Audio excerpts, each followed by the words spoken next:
Today, I'm going to talk about why real estate investing and investing in buying property has been one of the most beneficial ways, and one of the most beneficial ways you as a creative, whether you're a filmmaker, photographer, or any type of creative, can spend your money to free you up to create freely.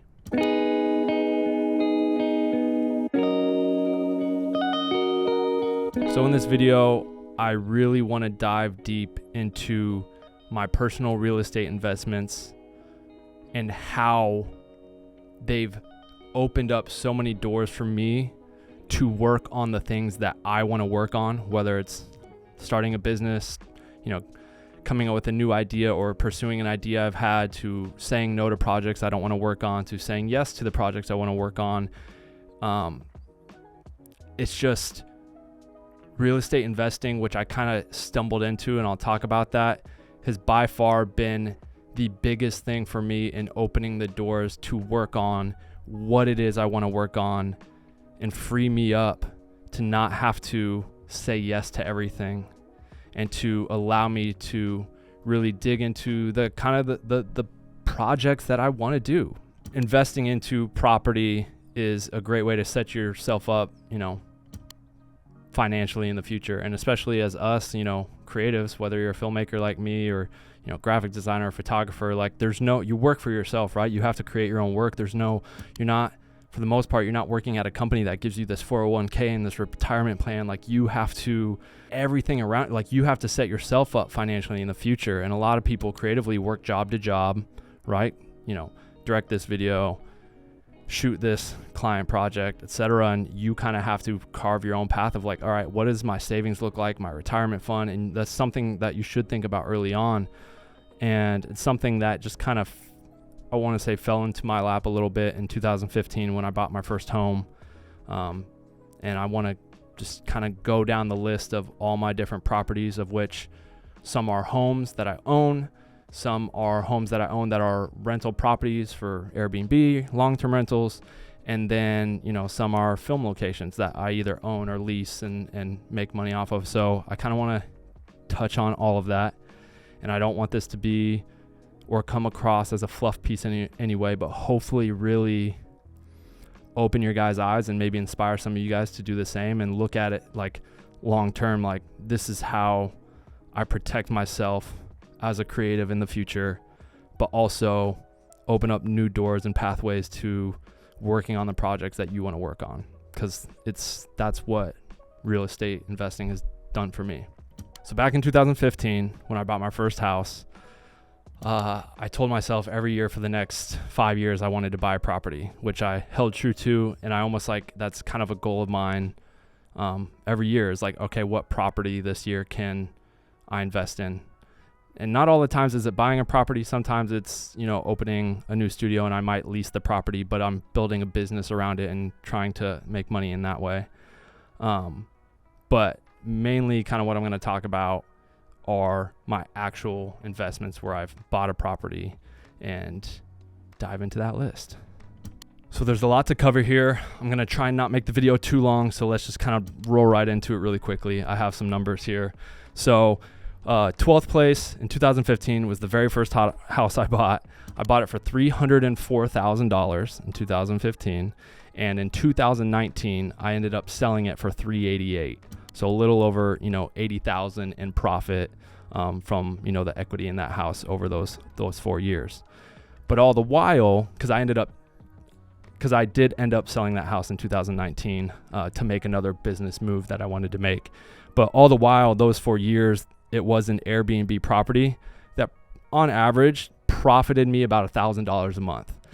It grossed more than that, but that was my takeaway profit. So, essentially for also 4 years of owning that property, you could say I took away $48,000 in profit from renting it out on Airbnb. Then, ultimately when I sold the property, I got my down payment back. Plus I made $80,000, on the equity growth from, when I bought it to when I sold it. So I made a good amount of money off just that one property in that time span. And then today, if you go look at that house right now, it's listed to be worth over 500, somewhere in the 555 range. So it's like, if I would have not even sold it then and continued to hold on to it to this day in 2022, it would be worth, 500 plus instead of the 388 that I sold it for. So from that house, I immediately went into another one. And then in 2016, I bought my second property, which was even a more affordable property, which was $205,000. I know, I can't believe I got a house for that cheap, but market was different then. And I also turned that one into a rental property. It was an Airbnb for a while, and then it just got to be too much work on the back end, and so I turned it into a long-term rental where I had long-term renters in there, and I still do to this day. I still own that house and have a long-term renter in there. But same thing around that, with that house, it profited me $750 to $1,000 a month. And then, like I said, I turned it into a long-term rental, and currently, I on that long-term rental make around like $700 a month as well, because my mortgage is like $1,200. I rent it for $19. So essentially, you have that $700 profit there. And there's going to be little things along the way that you have to fix as a landlord and whatever that, might eat into that. But that's just kind of those general numbers. So already you can just see how with these two homes already the value, because let me talk about it real quick. Actually, I didn't touch on this yet. That same house that I bought in 2016 for $204,000 is now worth over $400,000 to this day. I could probably sell it and get somewhere in the 420s for it. So it's doubled in value since 2016, and that house is completely paid off. I paid that off about a week ago. That way, every month I just know there's profit, like a bunch of profit coming from that house. And so if I were to sell that house today, I would walk away with over $400,000. And that's something that I'm able to know and keep in the back of my head and mind of hey, I have this security. Not only is the house paid off, but if at any point I ran into financial trouble, I could sell this house. But that's not my goal with it. My goal with that house is just, it's paid off, make money on it for the next 30, 40 years. And who knows what it's worth then. And then I sell it, and that kind of becomes a big retirement fund for me and my family and my wife. So that's kind of my mindset with that. The house is paid off. I rent it for about $2,000 a month. So every month that's $2,000 in my pocket. It's growing in value every year. It's going up. Market's taking a little dip right now, but 20, 30 years from now, what's that going to be worth? And just having that, knowing that in the back of my head allows me to make smarter business decisions or take on creative projects that it's hey, I don't necessarily need to take this job for this paycheck because I know I have this over here. And so it's more that's all long-term stuff, but that's the type of things that I'm talking about where it just kind of opens the doors a little bit for you to work on the projects you want to start. And that's also why I've been able to, I feel start so many businesses and pursue that. Some failed, some do well, some I'm still pursuing right now. But just knowing that in the back of the head, just already off of this property, it's hey, it gives me creative freedom, or it gives me the freedom to go try those things. So yeah, sitting on a little, obviously over $400,000 in equity on that property. Then after that, I bought that house. I bought the house that I now live in here in Arizona in 2017, 2018, right at the end of the year, for $555,000. And to this day, it's now worth $1 million. So it's, again, like the other properties, doubled in value. It's nearly a 50% increase, if not more. I could probably sell it and get more just because of the renovations I've done. I live in this house, and from time to time, because I have a really large backyard, we rent it out for small parties, baby showers. I got married back there. Hopefully one day we'll book a wedding back there. And so, yeah, I'm sitting in, $500,000 in equity on that house as well. And because I got in so early, back in 2017, it's kind of before prices really took off in 2020. My mortgage payment's not that high, and now you could essentially look at it as the house, my Hudson house that I make $2,000 a month on, almost pays my entire mortgage at the house I live in.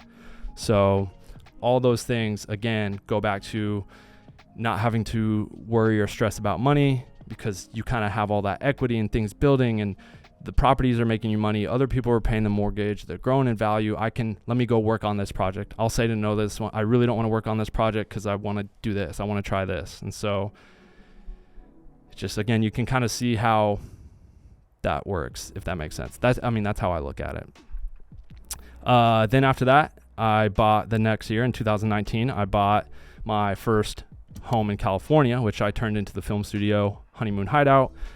For a lot of you who have been following my journey, you're very familiar with that. I ran that as a film studio, which all we hoped going into it is that we would get a monthly payment, like a monthly bookings that would pay our mortgage. We didn't care if we made money.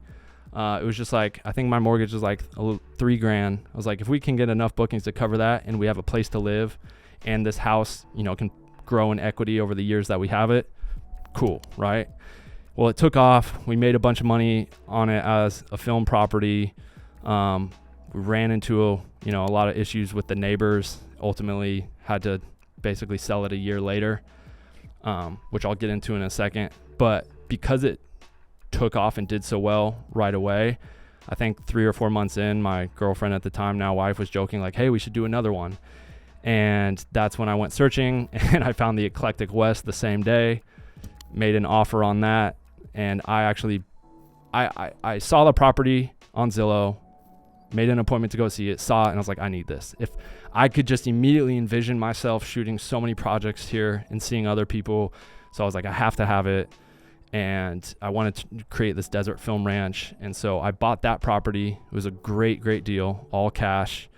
And also since then, that property has doubled in value as well, since I bought that in 2019, shortly after honeymoon.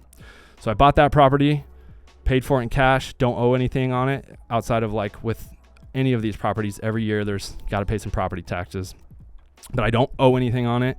So every month, kind of the money that comes from bookings on that property is cash in our pocket. And, over the 3 years now of having that property, it's doubled in value.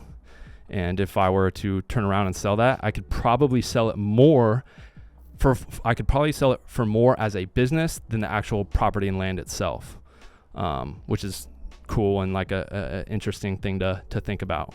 So again, that's in my back pocket. And not only that, but all of these properties I've been able to use for my own things, right? My own films, productions. So it's like, it's a space that you get to use. You're making money off of it. It's growing in value. There's just a lot happening there that kind of a rising tide lifts all boats. And again, it comes like I was able to do so, like, that's right in the time that we started kind of like Prism Lens Effects. And we're able to take that journey and say no to the filmmaking jobs and different things, myself and Tom, because I had these other things going on, and Tom is, well, and he wanted to take that risk. But it, like, for me, it was an easy decision. Cool. Let's invest this money to start this business. I have the time and resources to do it because I have these other things over here. So like I said, 4 months later, we had bought Eclectic, and then, a year rolls around and we just had a lot of issues with the neighbors at the Honeymoon Hideout. Ultimately sold the property like basically a year later, and it had risen $150,000 in value. This was right when the pandemic basically was hitting and had hit, and prices kind of were surging a little bit. And so sold it, and, bought it for $730, sold it for, let me look at the number here. Bought it for $735, sold it for $860. So easily over $100K in profit, even after realtor fees and taxes and stuff. So again, then I was able to roll that money straight into rebuilding the studio in a warehouse downtown. And now we lease a warehouse downtown, and that's where the new Honeymoon Inn lives. So from there, after we did that and started building out the new Honeymoon, I moved back to Arizona, where we were in the middle of actually buying a house in LA after we sold Honeymoon, because we're like, we still need a place. And then, the pandemic hit heavy and everything shut down, and we decided to move back to kind of Arizona for a little bit to get out of California. And we just decided the money that we were going to spend to buy a house in California, we would just renovate our home in AZ. Spent the money renovating our home in AZ, and within a week being back there, the house next door to us went up for sale. And so we bought that house as well. And bought that one for $485. It was actually a little over market value, but we wanted it because how cool is it to buy the house next door to you. It's not often that you get that opportunity. And we had the cash in hand because we didn't buy the house in LA and moved back to Arizona. And so we bought that for $485 in 2020. And that house currently sits at, over probably around $640,000 in value. Over 700 few months ago, but the market is taking a pretty heavy dip right now. So probably in the 640 range. So again, still, 150, plus in equity, 140 plus, 140,000 in equity in that house. My brother lives there currently. And yeah, so I mean, that's a property we're probably going to hold on to for a very, very long time as well. And yeah, we have that one as well.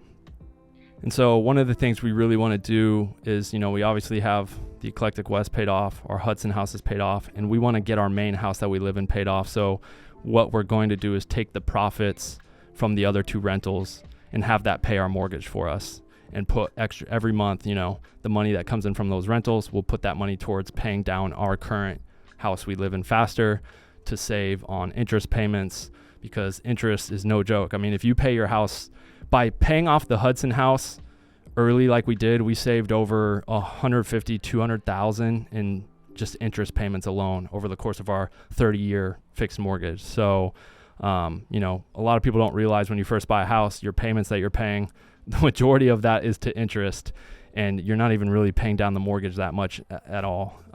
That's how banks get their money. So, yeah, I mean, that's a little breakdown of all the different properties currently. Lots of goals and other ideas with properties, but I think ultimately all of this has helped me create a more fulfilling environment for me to work and create on the projects that I want to work on, like I already mentioned. It's just because in the back of my head, I know I have all of this value in these properties, some of which make me money. Some maybe don't make me money right now, but down the road when I go to sell them, just like the house I live in now, if we ever go to move out of it, there's so much value and equity in that house. And so it's just having all of that, as I mentioned, just has really allowed me to sit back, especially with a family coming, to not be worried about that paycheck to pay rent. I make good enough money to where I can, live and work my daily life, and I have these other things working in the background. And the goal is to continue to try and invest and buy a property every year.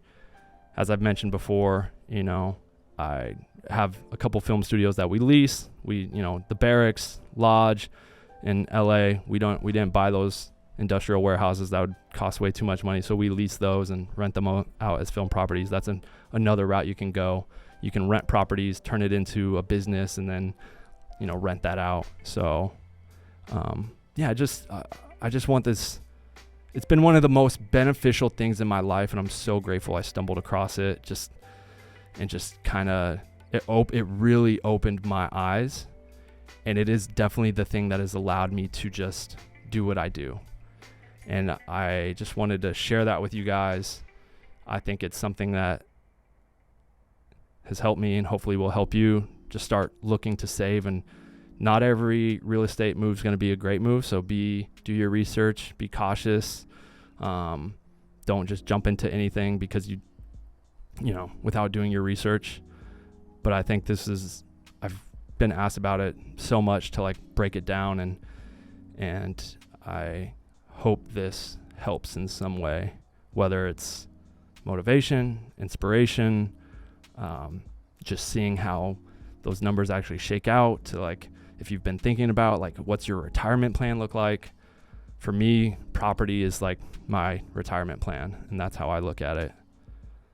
And that's just how I've done things. So I just wanted to share that with you.